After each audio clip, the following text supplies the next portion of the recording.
Hello, this is Brother Peter again. We're going to be on the third segment now, talking about Jesus Christ coming. You remember, we started with the lineage in the book of Matthew in chapter 1, and we brought down through the 14 generations three times, which made 42 generations from Abraham to Jesus.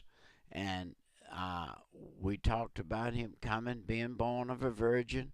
We talked about why he came. He came for the sins of Israel and the sins of the world. And he came, he died on a cross.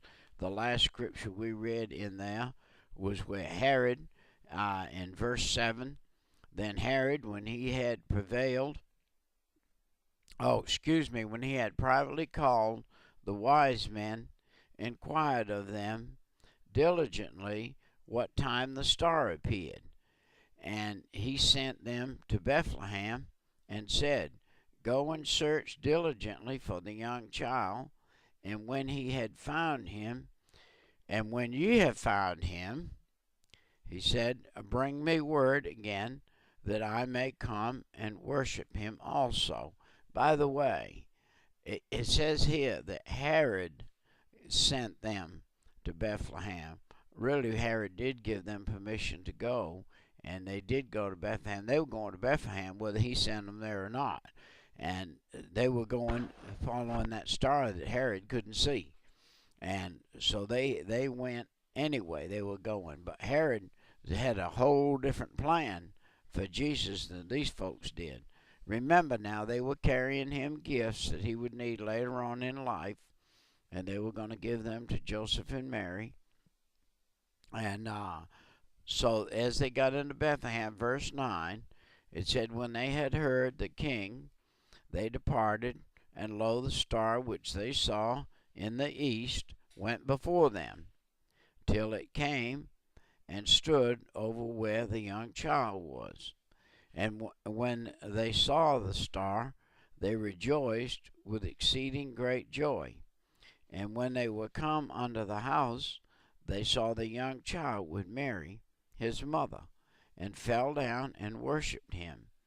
And when they had opened their treasures, they presented unto him gifts of gold, frankincense, and myrrh. This was the gold, frankincense, and myrrh. This was the death, the burial, and the resurrection of Jesus Christ.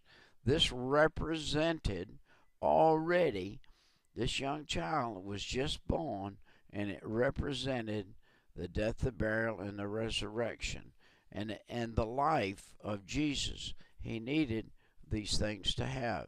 Now remember, on their way they crossed paths with Herod, and Herod said to come back.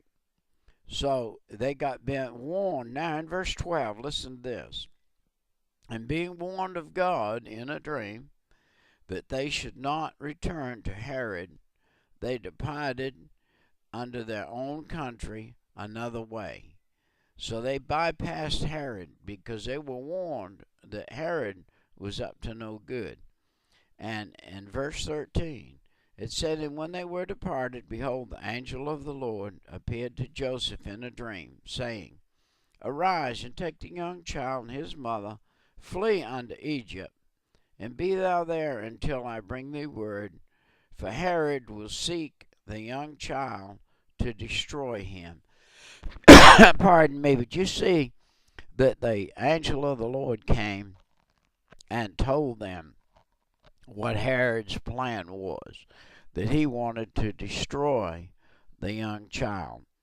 Now, verse 16, Then Herod, when he saw that he was mocked of the wise men, was exceedingly wrath, and sent forth and slew all the children that were in Bethlehem and in all the coast thereof, from 2 years old and under, according to the time when he had diligently inquired of the wise men. Now, we see some time had passed, enough time for Joseph and Mary to take Jesus and go to Egypt. But back in the Old Testament, It said right in Ramah, and this is where this is in Ramah, there was a great wailing and a great crying heard, and this was when the babies were being killed. Uh, do you know that he killed them after they were born? They were up and they were nearly a year old. But do you know that we've been killing babies now for years in the mother's womb and calling it something that it's not? And I tell you, abortion is not abortion. Abortion's murder. And we try to change things. This day and age, we try to say a alcoholic is sick. He has a disease. No, he doesn't have a disease. He has a sin problem. And I know I used to have it myself. I was an alcoholic too. Verse 17, it said, Then was fulfilled that which was spoken of by Jeremy the prophet, saying, In Ramah was there a great voice heard, lamentations and weeping, great mourning, and Rachel weeping for her children, and would not be comforted because they are not. Listen, you say, Brother Peter, you quoted that verse before you read it. Yes, and I haven't been in this piece of the book for quite a while. Do you know what? You got to get in it. You got to get familiar with it. If you want to know what's happening and know what's going on and know what the other prophets said, and everything, you got to get in the book. If you want to know the book, you got to get in it. And you can't know it unless you get in it. You got to study it. You said, well, this is the, I'm telling you right now, this is the most important piece of literature that was ever written. And it's not just literature, it's everything from poetry to instruction. It's instruction for the saved man, but you've got to learn it. And that verse 19, it said, But when Herod was dead, behold, an angel of the Lord appeared in a dream to Joseph in Egypt, saying, Arise, take the young child and his mother, and go into the land of Israel, for they are dead which sought the young child's life. So now he's going back to Israel. Now you remember God prepared him by bringing him gifts. They prepared him a way for him to travel and a way for him to live. And he arose and took the young child and his mother and came unto the land of Israel. But when he heard that Archelaus did reign in Judah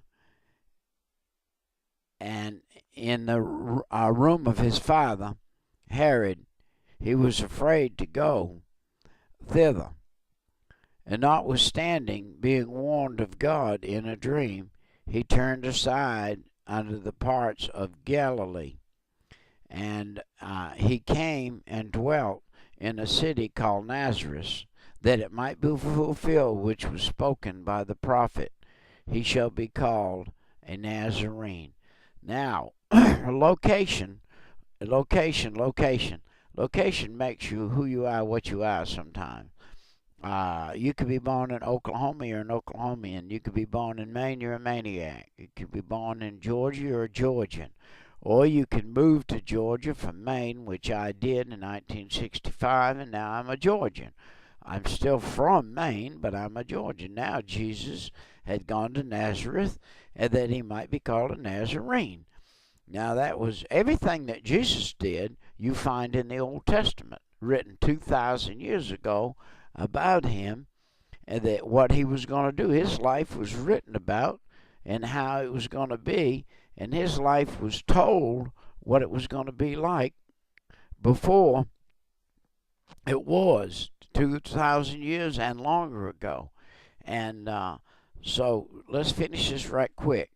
In 23, it said, It came to pass he dwelt in that city called Nazareth, that it might be fulfilled by the prophet, that he be called a Nazarene. We're going to go into some dispensations of grace on these next excerpts in the book of Matthew.